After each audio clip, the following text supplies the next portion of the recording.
Assalamualaikum warahmatullahi wabarakatuh. Halo teman-teman, perkenalkan nama saya Femas Galavansa dengan NIM 223009 dari Universitas PGRI Jombang, Prodi Pendidikan Pancasila dan Kewarganegaraan.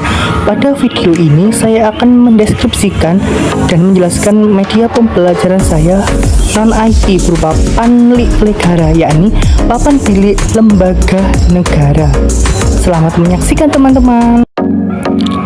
Nama media pembelajaran Panli Legara, papan bilik lembaga negara, mata pelajaran PPKN kelas 12 semester genap, kompetensi awal menelusur lembaga negara, Undang-Undang Dasar 1945. Capaian pembelajaran: peserta didik mampu menganalisis produk perundang-undangan dan mengevaluasi ketidaksesuaian antar produk perundang-undangan, serta peserta didik mampu mempraktikkan sikap dan perilaku dalam menjaga keutuhan negara Kesatuan Republik Indonesia. Alasan pemilihan nama media pembelajaran: yang pertama, Panli Legara merupakan nama media pembelajaran non-IT dengan materi lembaga negara. Pan diambil dari kata nama media yang digunakan, yakni papan. Li diambil dari kata bilik karena bentuknya media pembelajaran yang digunakan menyerupai bilik. Sedangkan Legara merupakan singkatan dari kata lembaga negara. 2. Media pembelajaran ini cocok dengan model pembelajaran think per and share. Langkah pembelajaran ketiga, peserta didik diminta dengan teman sebelahnya, kelompok 2 orang, dan mengutarakan hasil pemikirannya masing-masing. Langkah pembelajaran keempat, guru memimpin pleno kecil diskusi, tiap-tiap kelompok mengemukakan hasil diskusinya. 3. Media ini memperkuat indikator menganalisis simbol-simbol, dasar hukum dan wewenang lembaga negara. Tujuan penggunaan media pembelajaran: yang pertama, untuk memperkuat indikator menganalisis simbol-simbol, dasar hukum dan wewenang lembaga negara. C4. 2. Menumbuhkan profil pelajar Pancasila dalam karakter bergotong royong. Pada langkah pembelajaran ketiga, yakni peserta didik diminta berpasangan dengan teman sebelahnya, kelompok 2 orang, dan mengutarakan hasil pemikiran masing-masing. 3. menumbuhkan profil pelajar Pancasila dalam karakter bernalar kritis. Pada langkah pembelajaran keempat, yakni guru memimpin pleno kecil diskusi, tiap kelompok mengemukakan hasil diskusinya.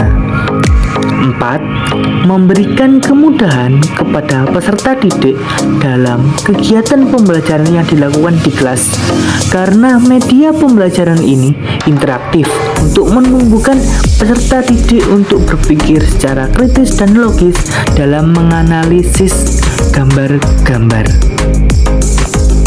5. Membantu peserta didik memahami materi, menganalisis simbol-simbol, wewenang, dan fungsi lembaga negara, dan memperkaya pengalaman peserta didik melalui belajar diskusi kelompok, karena peserta didik dapat berinteraksi, bertukar ide, memperdalam pemahaman, serta mengembangkan keterampilan. 6. Menciptakan situasi belajar yang tidak mudah dilupakan, karena media ini dirancang untuk memberikan kesan edukasi dan menyenangkan yang akan membuat peserta didik bersemangat untuk belajar, sehingga menjadi gaya dorong dalam mencapai prestasinya.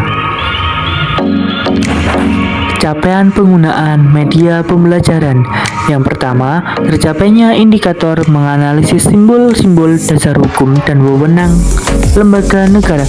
C4. 2. Memperkuat materi pembelajaran tentang menganalisis simbol-simbol dasar hukum dan wewenang lembaga negara. 3. Memperkuat model pembelajaran think per and share. Langkah pembelajaran ketiga, peserta didik diminta dengan teman sebelahnya kelompok 2 orang dan mengutarakan hasil pemikirannya.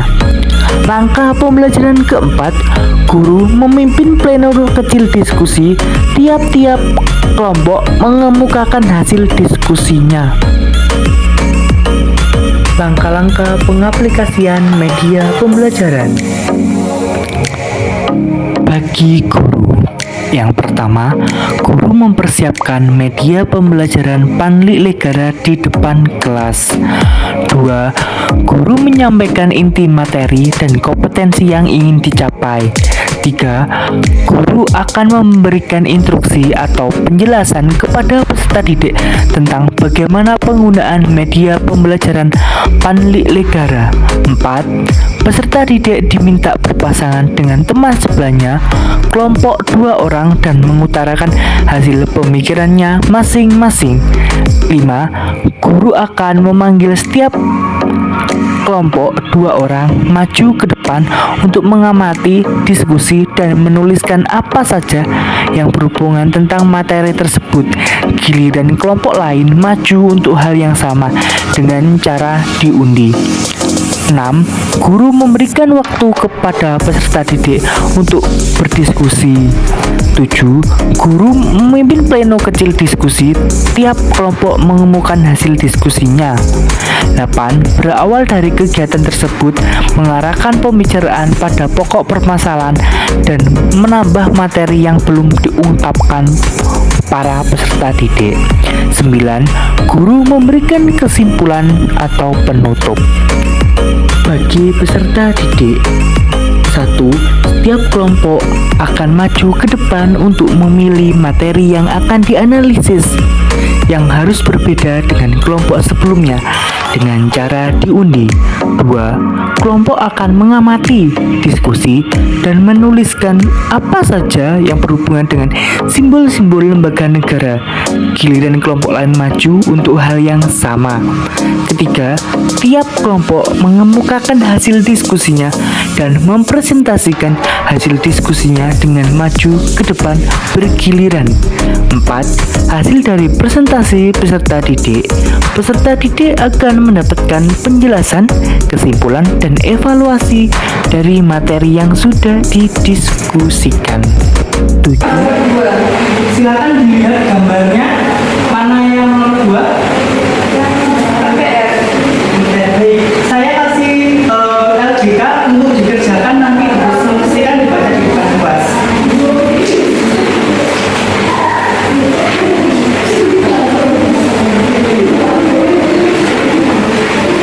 Silakan Bu Hari.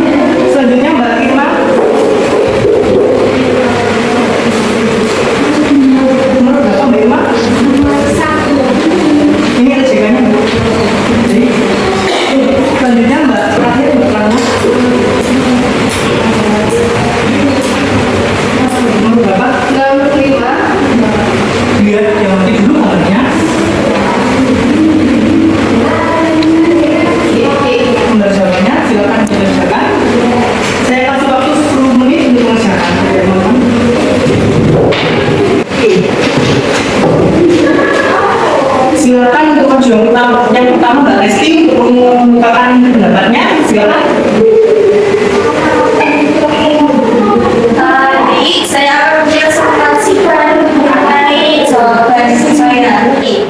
Yang pertama, anggota MPR itu terdiri dari DPR dan DPD. Yang kedua, anggota MPR berjumlah sebanyak 550 anggota dan DPD berjumlah sebanyak 4 kali jumlah provinsi anggota DPD.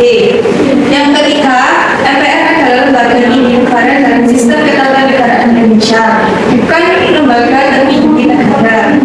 Yang keempat, tugas dan wewenang MPR adalah berwenang mengubah dan menetapkan UUD, melantik presiden dan wakil presiden, dan hanya dapat memberhentikan presiden dan wakil presiden dalam masa jabatannya menurut UUD RI tahun 1945.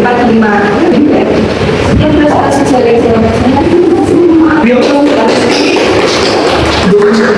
Yang selanjutnya Mbak Irma, silakan.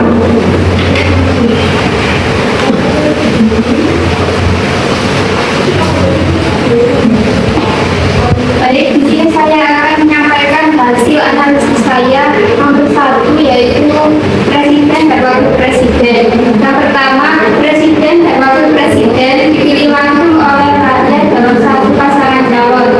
2, syarat menjadi presiden diatur lebih lanjut dalam Undang-Undang UUD RI tahun 1945 pasal 6 ayat 2. 3, kekuasaan presiden menurut UUD RI tahun 1945 yang pertama membuat undang-undang bersama DPR. 2, menetapkan peraturan pemerintah. 3, memegang kekuasaan tertinggi atas angkatan darat, laut, dan udara. 4, menyatakan barang membuat perdamaian Indonesia dengan negara lain atas persetujuan DPR. 5, menyatakan keadaan darurat. Selanjutnya Mbak Rahma, saya bacakan presentasinya. Sini saya akan membacakan hasil analisis saya yang gambar nomor 5, yaitu MA. Yang pertama, MA merupakan lembaga negara yang memegang kekuasaan kehakiman di samping sebuah mahkamah konstitusi di Indonesia pada pasal 24 ayat 2 Undang-Undang Dasar Negara Republik Indonesia tahun 1945. Yang kedua, MA membawahi keadilan di Indonesia disebutkan pada pasal 24 ayat 2 Undang-Undang Dasar Negara Republik Indonesia tahun 1945. Yang ketiga, kekuasaan kehakiman merupakan kekuasaan merdeka untuk menyelenggarakan peradilan guna menegakkan hukum dan keadilan disebutkan pada pasal 24 ayat 1 Undang-Undang Dasar Negara Republik Indonesia. Tujuan dari pembuatan video media pembelajaran ini digunakan untuk memenuhi ujian akhir semester mata kuliah media pembelajaran. Baik, itu saja yang bisa saya jelaskan ya teman-teman. Kurang lebihnya mohon maaf. Wassalamualaikum warahmatullahi wabarakatuh.